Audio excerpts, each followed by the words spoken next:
Meeple Nation Podcast, episode 585. Meeple Nation, July 2025 news.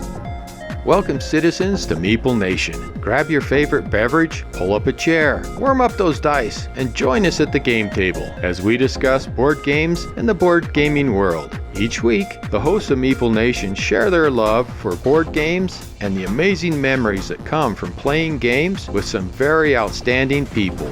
Let us now join our hosts in their natural habitat, the game table.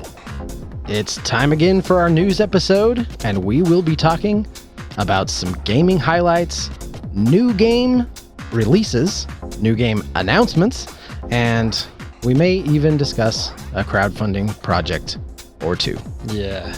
So come and join us at the table. The Meeple Nation Podcast is sponsored by GameToppersLLC.com. Go to their website and find an amazing game topper or even a game table or even some wall art of some of these amazing mats. All of these are available at GameToppersLLC.com. The Kickstarter 5.0 should be close to closing if it hasn't closed already. But if you don't have one, good news is now the time to go check out Game Toppers. Berkey has found a way to reduce the costs of his toppers.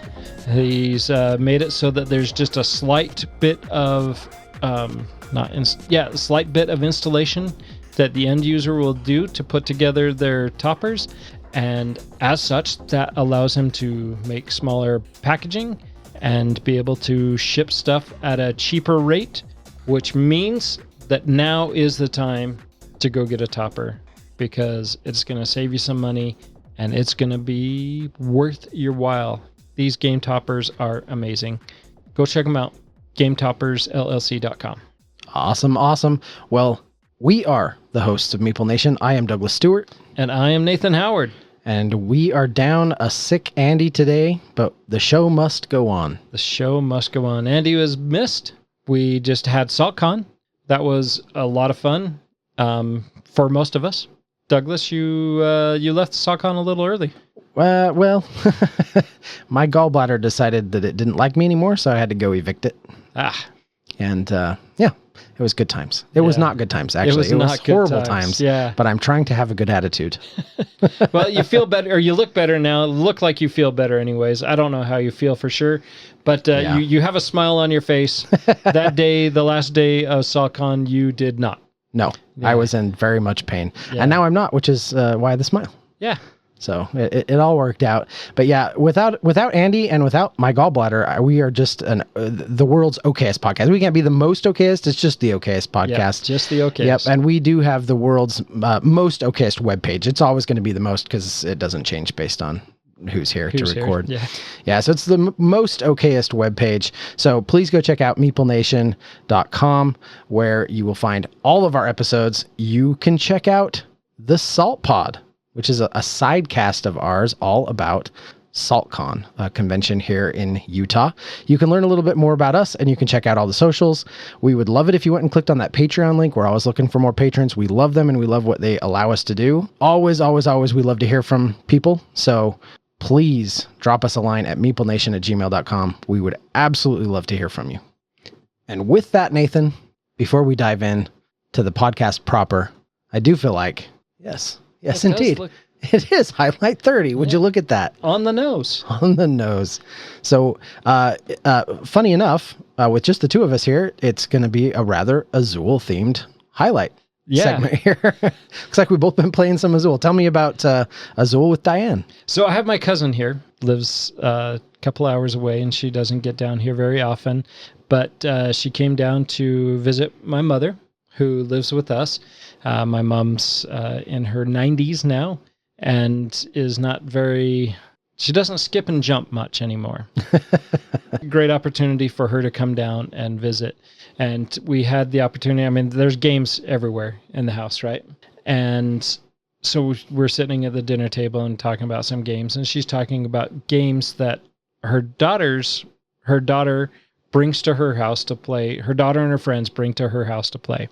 And so she was talking about this game, and at first I thought she was describing Mansions of Madness.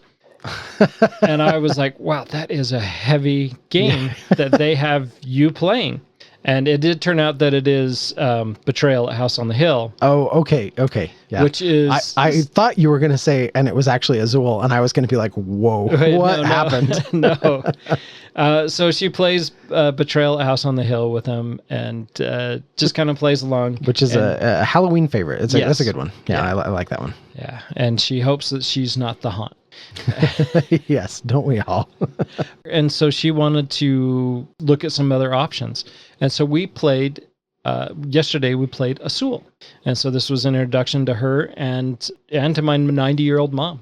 Nice. And this was just the base game, the original Azul. Yeah. Fantastic. And they both very much loved it and very much enjoyed the abstract aesthetics of the game, the tactility of the game, and had a great experience. In fact, we played it twice so that the first game they kind of got their feet wet, understood what was going on, and then they had the opportunity to play it again. And then after that was done, she's like, "Can we totally do this tomorrow night?"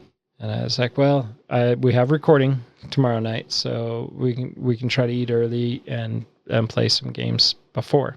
And so today we got the opportunity to play something. Totally forgot what we played. Today? Yeah. Oh, no, we played Lucky Numbers. Oh, okay. We combined, so we had 6 of us together, combined 2 boxes of Lucky Numbers, which is a very simple pattern building game, right? You're trying to get your numbers, all the numbers to the left have to be lower, to the right higher. Great, fun little game. Expands well if you add 2 copies together, and they very much enjoyed that. And then everybody else kind of dissipated because they knew you were coming, so they're like, okay, we're not going to play it again, put it away. And so then I also got the chance to teach my 90-year-old mother and my cousin Dianne Tsuro. Oh, yeah, the game of the path. The game of the path. I like Tsuro. And it's a great game. Filler game. When I told them it was a 15-minute game, they're like, are you going to be able to do this in time? It's like, yeah, we got this. And they very much enjoyed it, and it was fun. My cousin was the first one eliminated, but she lasted a long time. Nice. And then my mother and I came down to one last tile, and I was able to put down one last tile that gave me 1 extra tile to live and pushed her off the board. Yeah. Nice. So it was a great opportunity to play 3 new games, introduce my cousin to 3 great games that she could take home and say, hey, instead of Betrayal at House on the Hill, how about we try something that's a little bit more palatable for her? And she's a great sport to play Betrayal at House on the Hill with her daughter and her daughter's friends, and not trying to detract from that game. I think it's a great game too. We tried the Legacy version, didn't like it as much as I think we all kind of said we could have just played Betrayal at House on the Hill, had just as much fun. But anyways, I digress. Azul was a great experience with my cousin and my mother. That is excellent. I love that. Well, my highlight is also Azul. I got to play Azul Duel. Where did you get that? Yeah, my wife said that you might have helped her out with that. That was it was a Father's Day gift from my wife, and I was very excited about it. So good. Excellent recommendation. Azul Duel definitely wins when it comes to the name for all of these dual versions of games that are coming out. Everdale Duo doesn't have the same ring to it as Azul Duel. It does roll off the tongue. It does roll off the tongue. So they kind of win when it comes to that. I have really mixed feelings about this. First of all, it was great. As far as an Azul game goes, if you like Azul and you want another Azul product that offers a unique Azul experience, you should definitely go and check this out. It's great. This is a really, really good version of Azul. I also have no idea why it's just a dual game. This absolutely could have been the next Azul title. It could have, and you could easily make this a 4-player game. I don't know why it's 2-player only. All of the other Azul games play great at 2 players. Yes, they do. The need for this and the need for design to design it this way is a little bit lost on me. With a few tweaks, you could easily play this at 4. This could be a 2 to 4 player game like the rest of them. I think so too. So, that is just a thing that I don't get. This is clearly the industry marketing these duel games for people who are interested in duel experiences. I get that. I get that that's a thing. I understand that production, sales, these are all things people are looking at, and I get that. There's probably some things that I don't understand about that. We got done playing it. I had a great time. And I was just looking at it and I was like, why isn't this just a 2 to 4 player game? I can play this at 2 players if I want, but also it would be great to add a couple players and play this version of it. Yeah. Because it really is fun. Yeah. And I really like the way it has a lot of similarities to the original Zool for sure with placement and stuff, but it has these really unique, I forget the names of them, but they're these tiles that go out that have 4 quadrants on them, and you place them out. They're not pavilions, but they're dome tiles. Domes. Thank you. They're the dome tiles. And they have different colors on them. Some are wild, some are blank, and you have to meet certain objectives to put special tiles on those. But yeah, so you kind of get to like set up your board in the pattern that you want, and there's opportunity to score some extra points if you can build certain patterns out on that. The placement of your tiles works exactly like the base game, meaning that you fill, as soon as you fill up a row, that allows you to move one over and the rest go in the tank. As you are drafting the tiles, however, a clever little twist is the stacking of the tiles. Rather than them all just going into a middle pile like the original does, you take them and you stack them. And actually, there's a lot of strategy in how you stack them, because you may want to make it so that, if you notice that there's something you want on a different stack, you may stack it in such a way so that if that gets cleared, you can take, 3 or 4 tiles as opposed to just one at a time. Yeah. So you can set yourself up, or you can kind of set somebody else up for something they want in order to set you up for something you want. And that's actually really where the strategy gets, is like, let me give you a little so I can take a lot with that stacking. Yeah. I thought that was a fun little addition to the game. It has all of the same trappings of an Azul production. I think it's great. The tiles are tactile and fun. Everything is colorful and looks good. I didn't have any broken or weird components. Everything read well. The rules were clear. This is a great little production. I just don't know if I understand this little duel craze the industry's going through right now. It's a thing. I'm trying to just enjoy it for what it is, but also I'm not sold on it. So yeah, there's so many games that play perfectly well at 2 players and at 4 players. Yeah. Yeah. And I get the charm, right, of I got this 2-player game, because when Lydia asked me for 2-player games that she could get for you, and I hope you liked the other one too. She came up with those games, and that's great. Yeah, the other one was Hive. Yeah, and I am actually excited about that. It's been a little while since I played it. I know when you and I were playing it, I got like a little bit kind of burned out because it got kind of samey. Yeah. But I'm actually really excited to teach it to her, because I think the enjoyment that we will get out of playing that is going to be really high. Yeah. I agree. So, I think you'll both will very much enjoy that. And but going back, I see the charm for these 2-player games. Yeah. Because there's a lot of couples that... Yeah, and they come in a smaller box. Yeah. Right? Like, you look at the number of components and everything involved in the production for these, this is definitely a cheaper game to make in a smaller box that maybe is more appealing to some people. Again, this is all kind of the backside of sales and production stuff that I freely admit is going on that I don't know a lot about, which is why I give a lot of grace to these. But there's just so many of them that I look at and I'm like, just make this a normal game. Just make this the next game in your lineup, especially with this one. Yeah. Because I think this would have been great as just the next Azul title. Yeah. You look at behind you on the shelf, there is Dorfromantik, which started off as a 4-player game. And then they released Dorfromantik Duel, which is a 2-player game. And then they acknowledged, hey, if you want to play this with 4 players, you just get a second copy and they meld together well. And I just got through talking about Lucky Numbers, where we bought a second copy so that we could exceed that player count, and those games meld together well.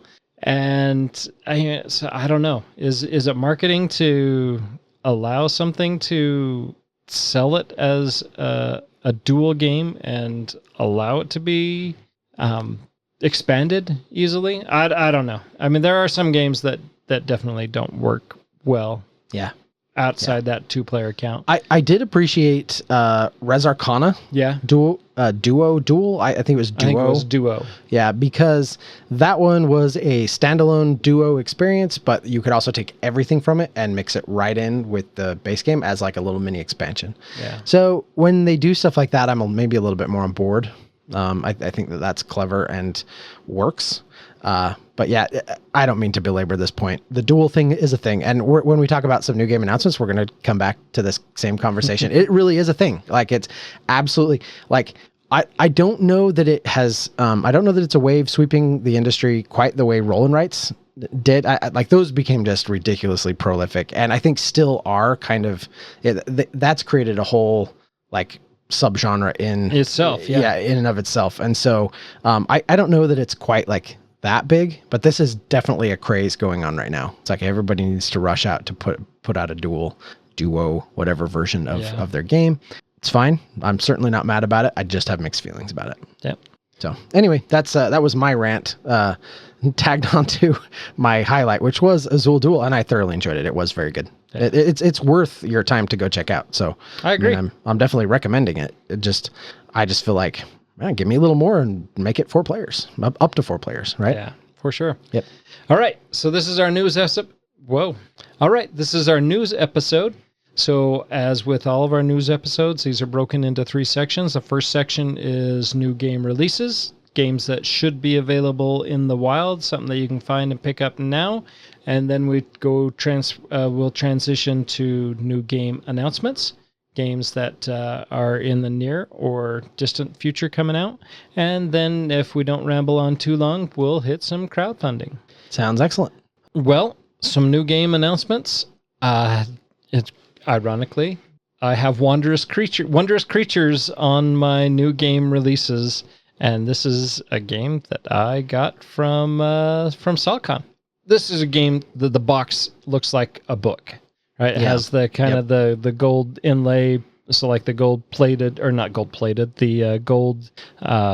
The embossing and filigree. The pages on the edges. And this is... It's actually a really beautiful cover. That cover is quite attractive to me anyway. I really like that style. And this game is, inside the game, you're going to find a lot of that attractiveness as well. This is a unique worker placement game.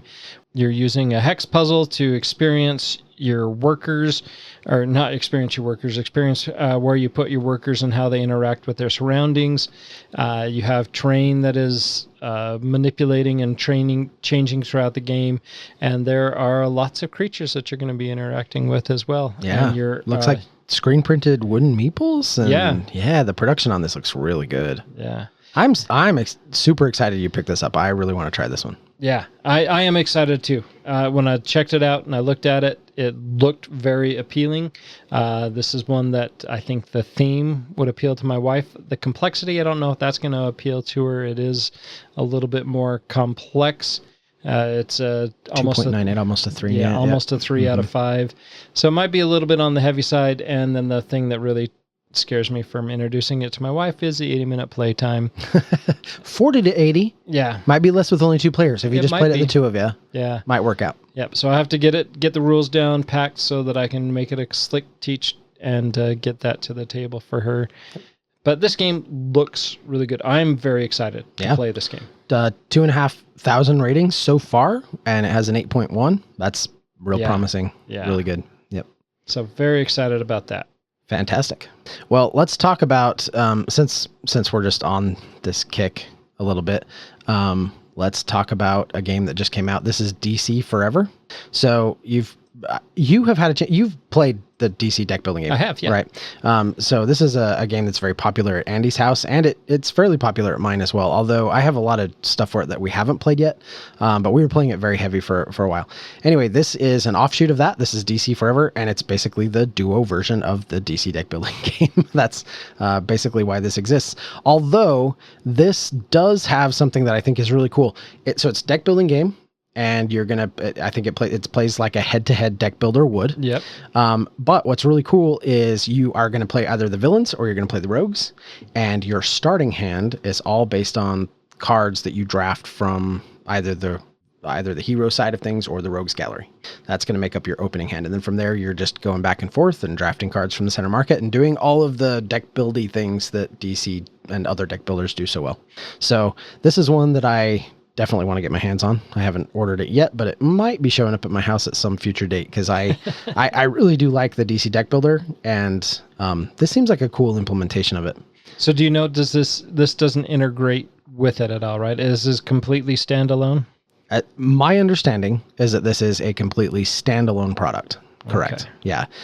Even the like pictures and stuff I've seen of the card layouts and stuff, it is different from the base game. So yeah, I think this is designed to be its own thing. All right. This might be something I would be interested in picking up as well, because I enjoy the DC deck building, but that's a game that the completionist in me is like, I can't get it all, so I'm not gonna start. And so something like this is, and where it's a simple 2-player game, this is something that Ashley and Zach would enjoy playing. Yeah. I don't know. My wife doesn't really enjoy deck builders all that much, but something where it's small and compact, maybe I can get her to play that. Fantastic.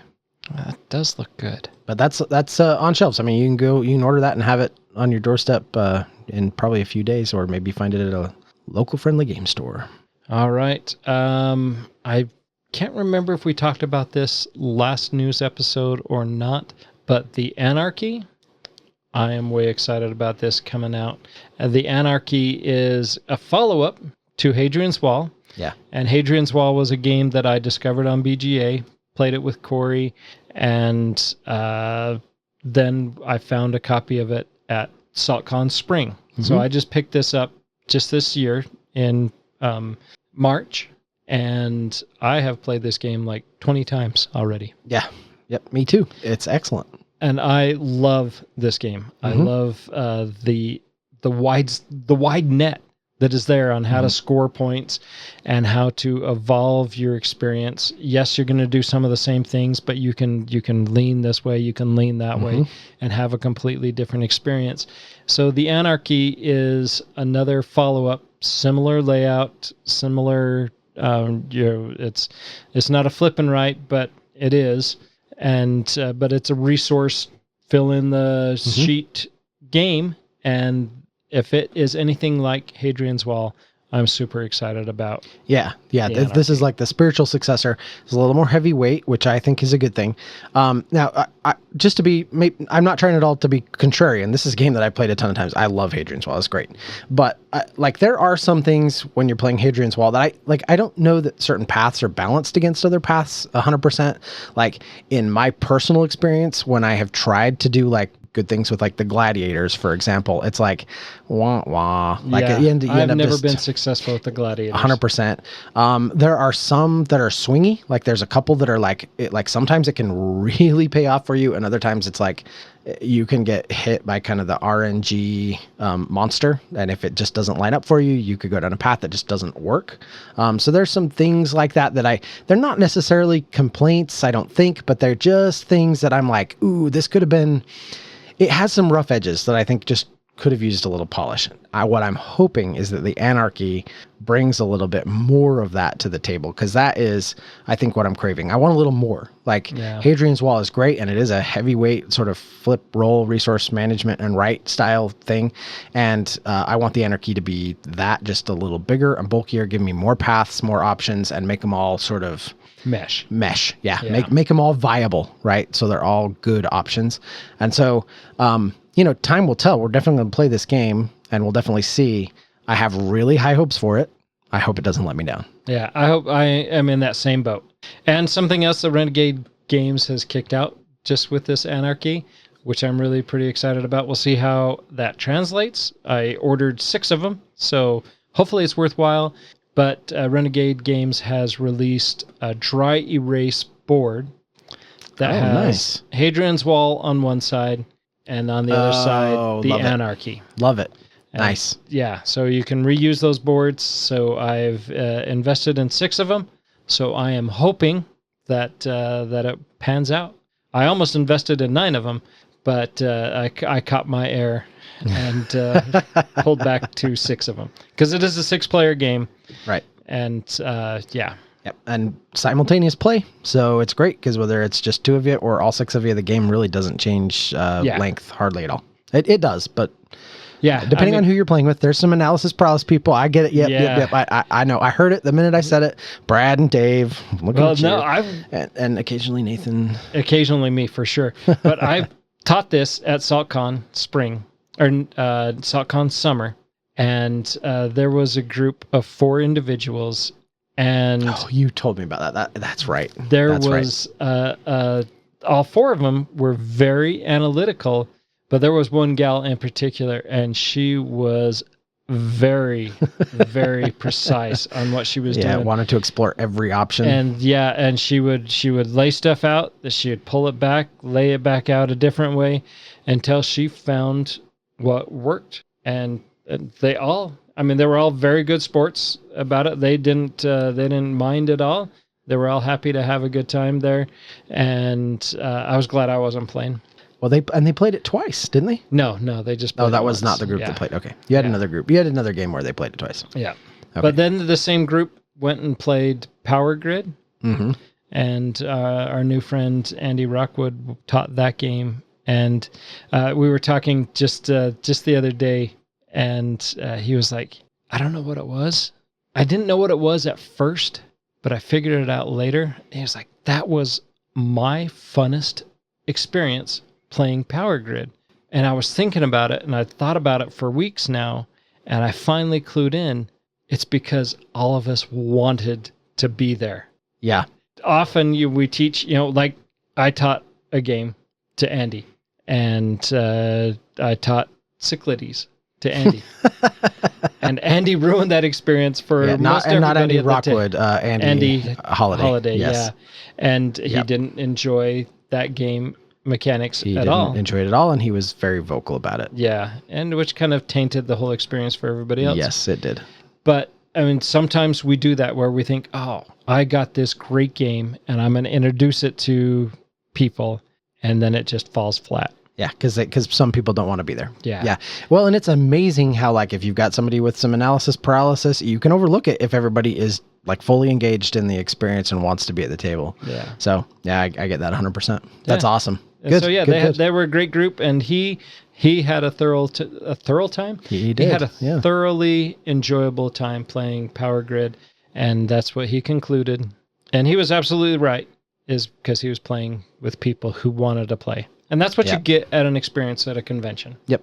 100%. Always a good experience when you have people that you're playing with that want to play.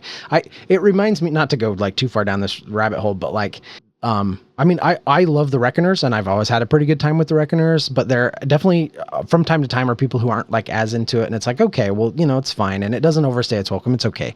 But like you talk about SaltCON, I taught that to a group where that was like their favorite like book series of Brandon Sanderson. They were totally into it. They were like, even through the teach, they were just like, this is amazing. This is so cool.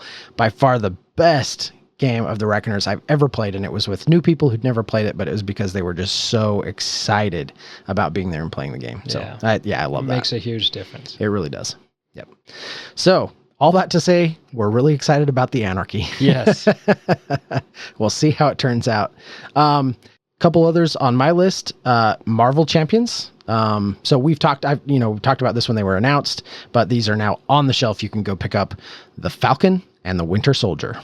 So were they not? They weren't already out? Nope. Oh, that surprises me. They are not. They both exist as allies in the game. So the Falcon is definitely definitely an ally that you can play. I think there's a version of Falcon in one of the hero decks, like that's their.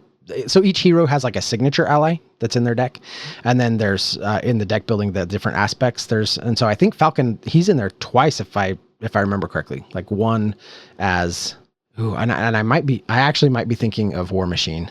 But anyway, a lot of the allies have different versions. Right? They might be a signature ally, and they might be like something in one of the aspect ally pools. So I believe that Falcon, I know for a fact that he is in the game as an ally. At least once, if not twice. So these aren't like characters that we haven't seen at all before, but now they're getting their own hero treatment with their own special 15 card deck that is unique to them that you can deck build from and build a whole character around. So, and the more you talk about Marvel Champions, the more I want to pick up what I'm missing. It's so good, man. It is a great game.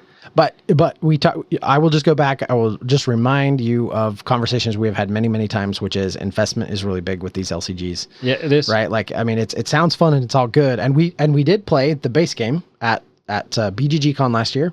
I think that everybody had a really good time with that. Even though that it was weird to play the base game because the pool was just so small compared to what it was. Yeah, it was very limited to what it is now. Kind of almost a different experience entirely because the game has grown so much. But it is one of those things where it's like you kind of need to be invested enough that you care about the cards that are in the pool, and that you want to take some time to deck build and kind of theory craft a little bit and experiment.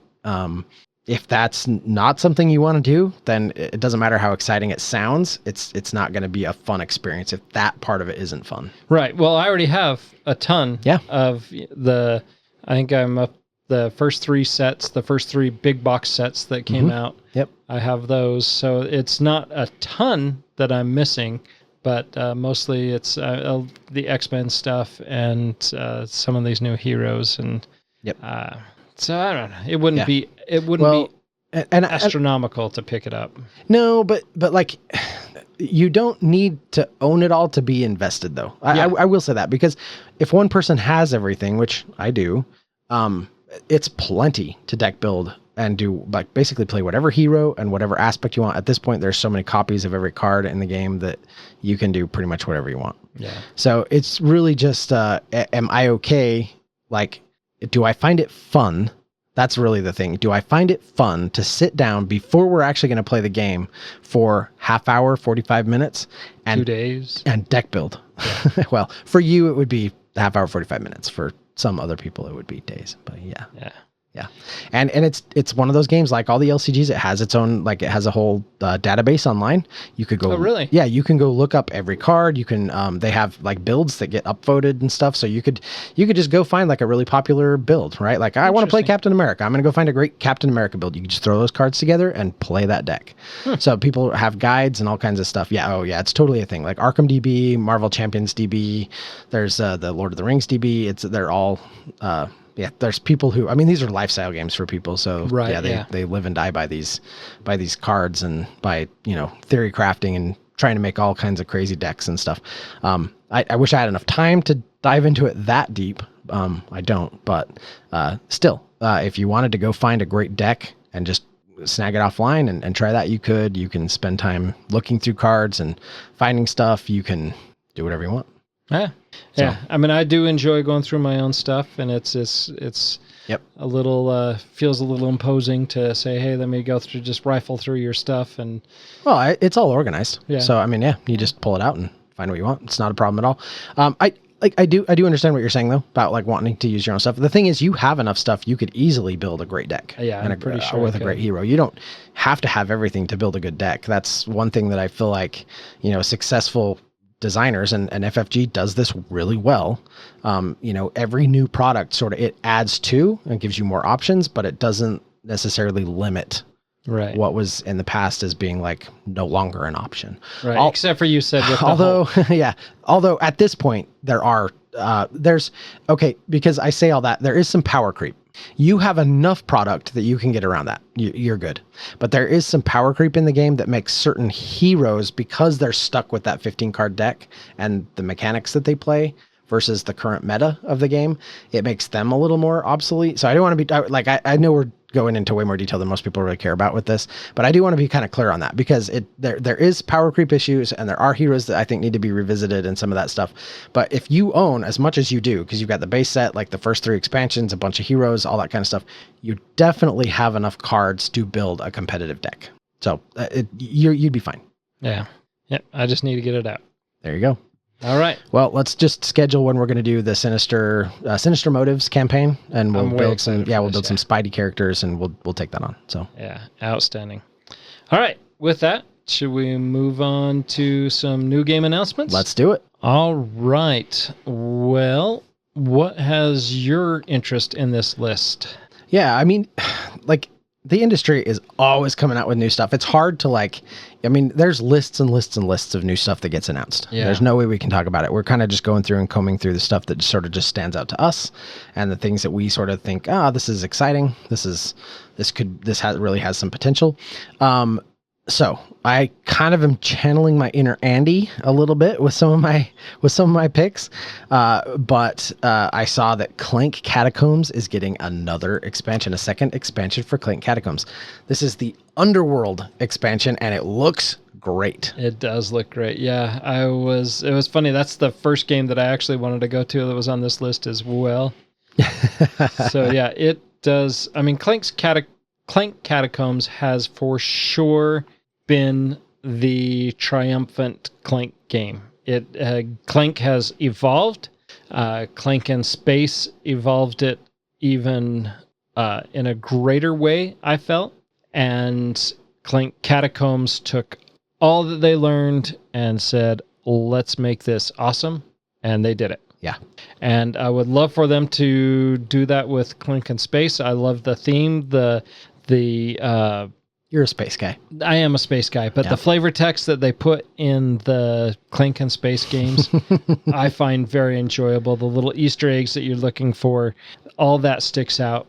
And I think that sticks out a little bit more than anything that they put in the fantasy version. Yeah. But yes, and you hit it on the nose. I am a sci-fi guy, so the sci-fi theme appeals to me a lot more. Yeah. But that being said... until then... Yeah, until then, you still Clank got Catacombs is the Clank game. It is. It really is. It's fantastic. And this Underworld, okay, so check this out. Second expansion to this deck-building, dungeon-crawling game sees thieves going deeper than ever before with special new tiles offering entry to a mysterious new realm. And I'm totally assuming some things here because I don't know. We don't know a lot about this expansion yet, but the idea of having another level to sort of go down in the Clank experience feels really good. You have you made it back safe surface level, and then there's you're in the upper level. It's you could die, but you're still gonna get rescued and come out with your stuff. And then there's the lower level that's well, if you die down there, you just died. You're done. You're done. But then this idea that there's another level to go through, that is very appealing to me when it comes to a Clank game. So yeah, I don't know if that's what they're doing, but that's when I read that description, that's where my mind goes, and that gets me really excited. Well, even with the Catacomb setup where the game is modular, and it is easy to just kind of mix in with the ghost rooms or the portal rooms that allow you to move from room to room. Yep. That does allow for this game to expand further. And the artwork on the cover of this new... I was just going to say, very, very good artwork. I mean, it isn't wow, that's the best artwork I've ever seen. But you want to talk about artwork that just that draws you in. Yeah. And you're just this little adventuring party hiding from this massive 3-headed dog, Cerberus of the Underworld. And that's all on fire. And it's got molten drool coming out of its mouth. I just see that and I'm like, yes. Yeah. If I'm walking by a game shelf and this is facing out, I am totally stopping to look at this game. 100%. It draws the eye for sure. Yes, it does. And yeah, it looks great. Yeah, it is definitely one that is going to be picked up and incorporated and played for sure. Excellent. All right. Another one that stuck out that I have played Point Salad and Point City a ton. And I can't remember if this was a crowdfunding one or not. It was. Point Galaxy. Yep. So apparently I missed it because I don't have any updates. It's a new game announcement for Nathan. Yeah, it's a new game announcement for me. It's not out yet, but it should be coming out to general public shortly. Yep. And it is one that I will probably still pick up because it looks like it's taking a lot of that evolvement, kind of like we talked with Clank and Point Salad, and Point City evolved Point Salad, And at this point, Galaxy looks like it's taking that evolution to the next level, and which kind of surprises me that it has such a low rating. It has only a 6.6, and so that has me a little bit cautious. But I think, just looking at some of the pictures and a brief rule flip, that it adds a new level to Point City. So I am excited for it. Yeah, Point Salad, I think, is really solid, and if you're playing with newer to the hobby kind of players, I think it's the one to play. Point City did a great job at sort of like taking kind of the same mechanism but elevating it a little bit, made it a little more gamery, and I actually really like Point City a lot. I'm kind of with you, like I definitely back this one. I like the series. I hope that this one is good. I like, from what I can see and what little I've read, it looks like it's going to be a lot of fun. But again, some of these, and now there's not very many ratings out at all. So, it's way too early to say. But it's like you said, like a little bit lower ratings on this, and that has me worried a little bit. But I remain cautiously optimistic. I'm hoping that it will be a fun game to get to the table. Yeah, it's one that I'll still pick up for sure. Yep. The rating value is not going to scare me away, and it only has 37 ratings at this point. Yeah. So, but yeah. So we'll see. It's one that I'll still pick up. That I think the evolution is going to kick up the experience quite a bit. Very awesome. All right. So this is where now Clank Catacombs, right? One of Andy's all-time favorite games. He loves this game. Yes. We all do, but he really champions it. So that's why I say I was channeling my inner Andy. Now this is where I really, really channel my inner Andy. Because I'm about to talk about a pirate game. Oh, a pirate game. And it does admittedly look really good. This is Fortunes of Scoundrel Bay. And my goodness, does this look like a really, really fun pirate game. In Fortunes of Scoundrel Bay, players are pirate captains who try to collect the most gold by conquering harbors, seeking hideouts, delivering crates, digging up treasures, and gaining reputation by fighting monsters. During the game, each player builds up their crew to unlock stronger actions such as digging for treasure, invading hideouts, and picking up and delivering crates. On your turn, play a card from your hand and choose one of the 3 actions for it. Recruit, sail and shoot a monster, or invade. So, I know that we, sometimes from time to time we have some issues with like games that are like Take That or have some of that sort of that type thing in it or whatever. But like when you're pirates, isn't it just sort of like built in? It's just like yar. You expect it. You expect it, right? Like, come on. Like, how can you have fun with a pirate game if you're not stealing other people's treasure? Yeah. Right.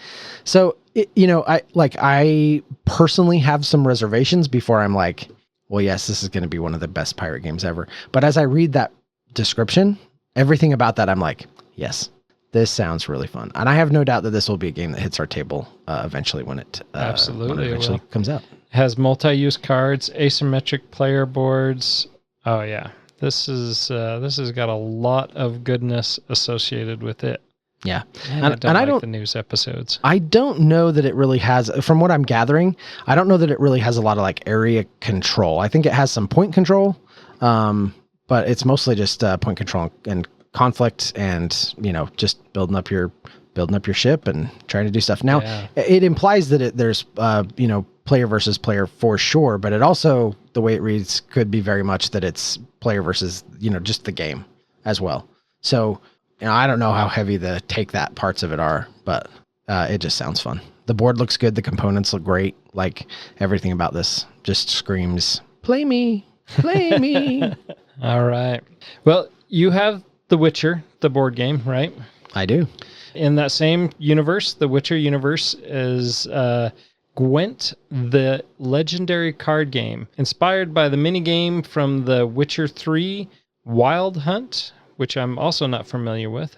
But this is the official physical edition of the strategic faction-based card game. And so it gives... And this is another one that doesn't have a ton of reviews. It has 157 reviews, but gives it a 9.0. And those always... When a game is rated that high with that few ratings, always has me a little bit tilting my head at that. I'm not quite sure I'm buying that. Like, is it actually that good, or do you just have a bunch of fanboys out there? Absolutely, yeah. Yep. But this is a game that plays in 20 minutes, So I am interested in giving it a try for sure.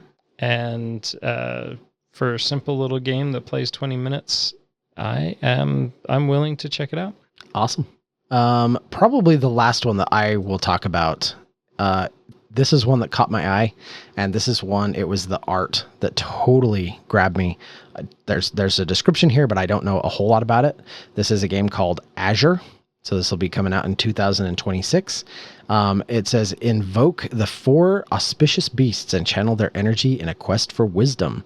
So this has kind of an Asian theme to it.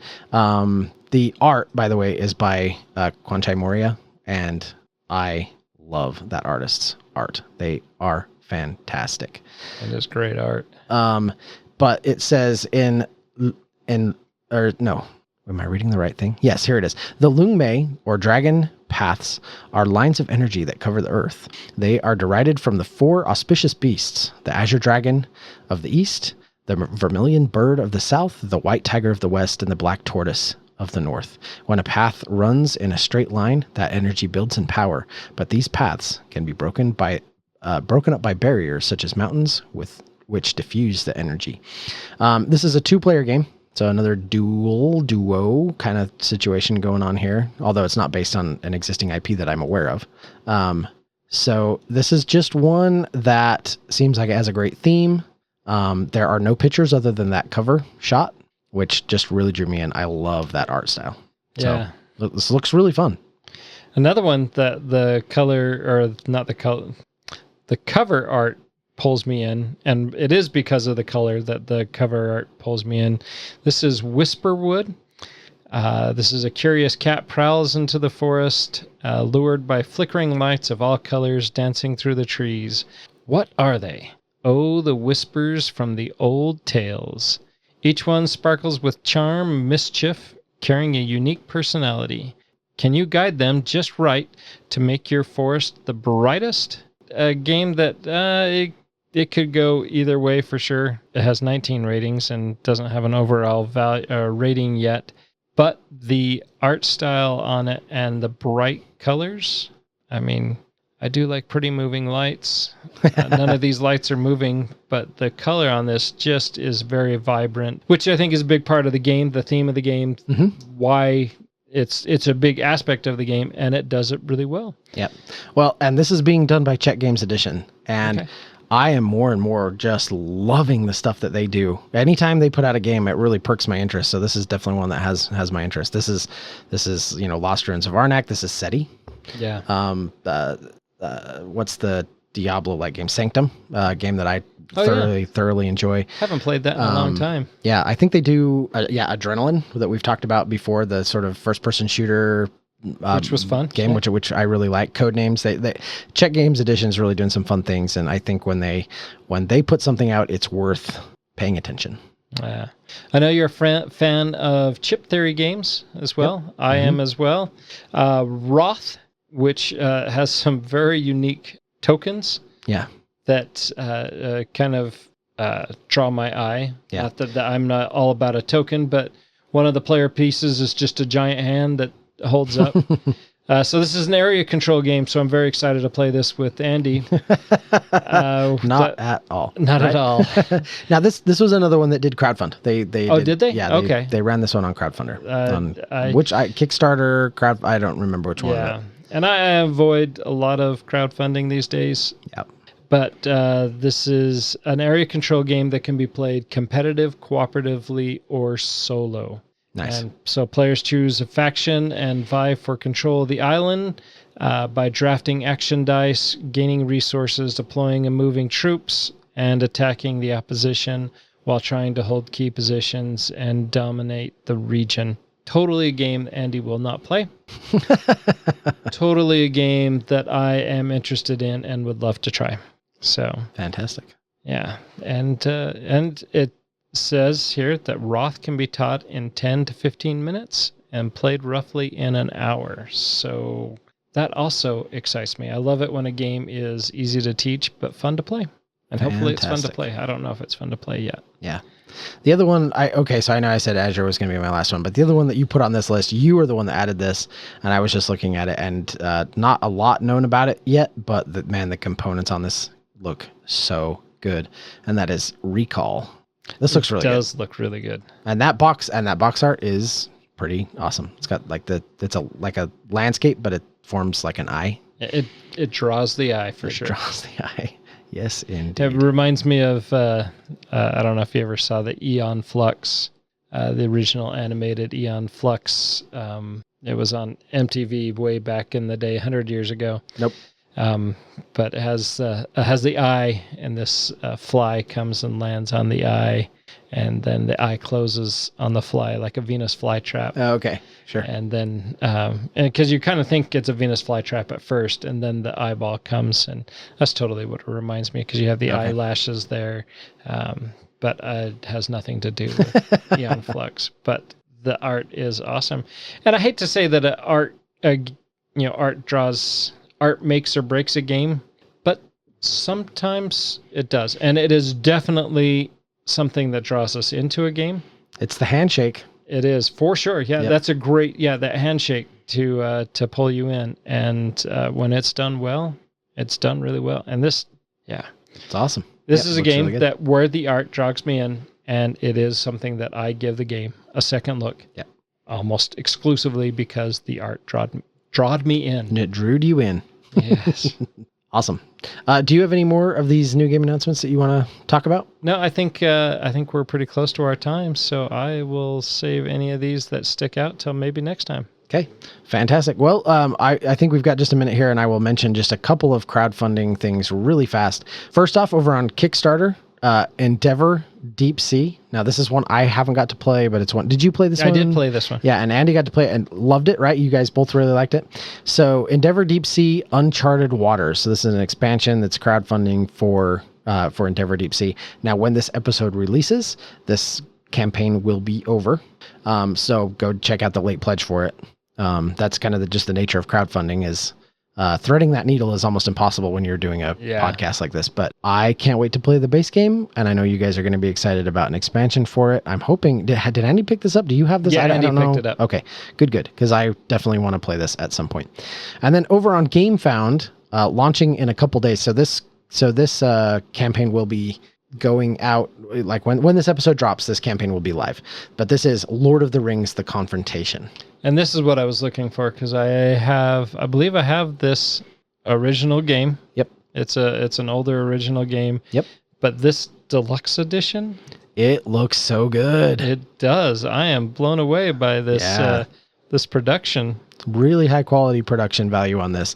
This is the classic board game designed by Reiner Knizia, one of the most critically acclaimed games set in the world of J.R.R. Tolkien's The Lord of the Rings, and this ultimate edition of The Lord of the Rings: The Confrontation is the most comprehensive version yet.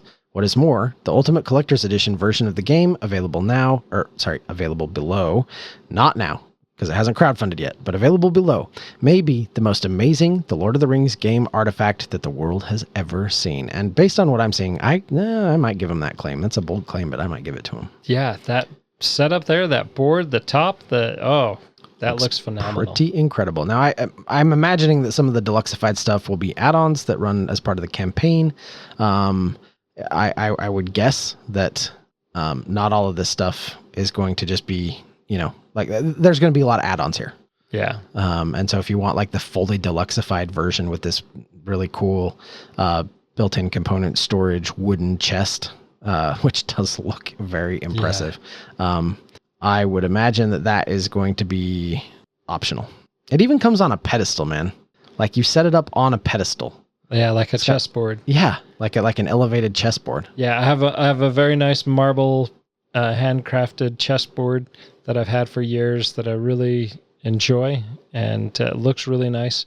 Haven't played it in years and years and years and years, but it's set up as you come into the house, there's that chessboard like right there to the side. Nice. But this would look just as nice.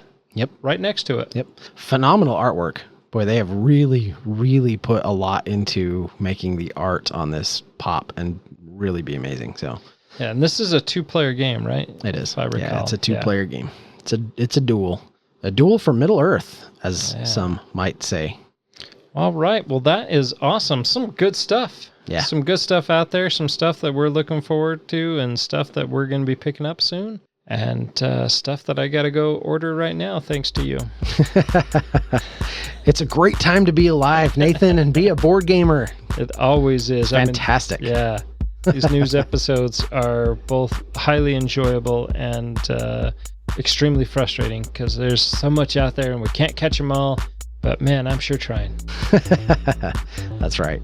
Well, we'll keep trying. Until next time. We'll see you drooling over your Kickstarters and this amazing confrontation setup at the game table. Thank you for listening and being a part of Meeple Nation. If you would be so kind as to follow, subscribe, share, and rate or review this podcast, it really helps to spread the fun.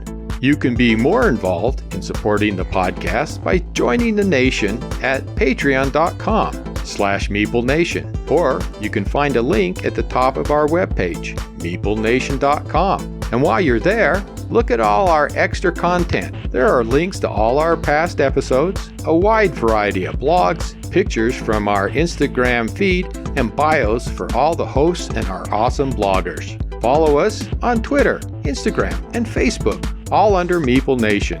If you would like to chat with the hosts or other members of the nation, you can join our Facebook group, Meeple Nation Off Air. We hope to see you again at a game night, a con, or maybe a suspense-driven evening of werewolf. Thank you for listening and supporting Meeple Nation, and stay tuned for next week's episode. Thank you so much for listening. We very much want to thank our patrons who help keep the podcast running. I personally want to thank my co-hosts for all the help they provide with both content here on the podcast, in addition to what we have available on our website. Without them, the podcast would not happen. If you too would like to support the podcast, you can join the nation at patreon.com/Meeple_Nation. Or you can find a link to Patreon at the top of our webpage, meeplenation.com. If you have any questions, comments, or games you feel should be on our radar, you can always reach us at meeplenation@gmail.com. We can't wait to hear from you.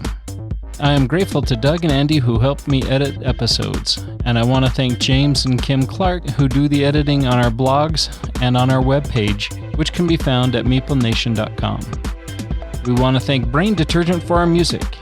If you want to find more from him, you can follow his links that can be found on our webpage, or simply search for Brain Detergent on YouTube to find more of his tracks. Thank you again for listening and being part of the Meeple Nation community.